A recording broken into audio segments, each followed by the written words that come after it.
মহামান্য সুপ্রিম কোর্টের গুরুত্বপূর্ণ সার্কুলার, আইনজীবীদের জন্য নতুন এসওপি বা স্ট্যান্ডার্ড অপারেটিং প্রসিডিওর।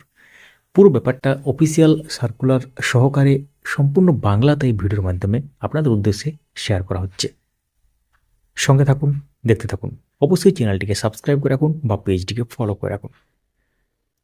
তো মহামান্য আদালতের কাজ আরও দ্রুত, সুশৃঙ্খল ও কার্যকর করতে মহামান্য সুপ্রিম কোর্ট অফ ইন্ডিয়ার এক নতুন সার্কুলার জারি করেছেন। এই নির্দেশ তাৎক্ষণিকভাবে কার্যকর হবে। কি বলা হয়েছে তাহলে সার্কুলারে? স্ক্রিনে এখন দেখতে পাচ্ছেন। এক্ষেত্রে ওরাল আর্গুমেন্টের সময়সূচি আগেই জমা বাধ্যতামূলক। সিনিয়র অ্যাডভোকেট বা আর্গুইং কাউন্সিল বা advocate on record post notice ও রেগুলার হিয়ারিং মামলায় শুনানির অন্তত একদিন আগে ওরাল আর্গুমেন্টের টাইমলাইন অনলাইন পোর্টালে অর্থাৎ এপিয়ারেন্স স্লিপ পোর্টাল জমা দিতে হবে। রিটেন সাবমিশন জমা দেওয়ার সময়সীমা নির্ধারণ। রিটেন নোট বা সাবমিশন সর্বোচ্চ 5 পৃষ্ঠা।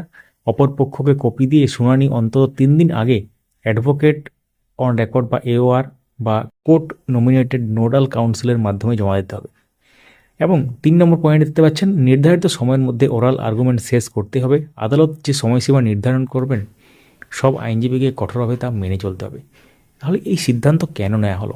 আদালতের সময় ব্যবস্থাপনা উন্নত করতে, মামলার অযথা দীর্ঘসূত্রিতা কমাতে, ন্যায় বিচার আরও দ্রুত পৌঁছে দিতে। এটি পাবলিশ হয়েছে, দেখতে পাচ্ছেন 29/12/2025। এবং এই আপডেটটি সবার সাথে শেয়ার করুন। কোনো প্রশ্ন থাকলে অবশ্যই কমেন্টে জানাবেন। কোনো কিছু মন্তব্য করতে চাইলে সেটাও কমেন্টে লিখতে পারেন। এবং যারা ইউটিউব থেকে দেখছেন, আমাদের ভিডিওর যে টাইটেল তার নিচে দেখতে পারেন হাইপ বলে একটা অপশান আছে, হাইপ, HYPE, হাইপ অপশানটিকে কাজে লাগান এবং আমাদের ভিডিওটি আরও চারিদিকে ছড়িয়ে যেতে সাহায্য করুন। Thank you so much for watching.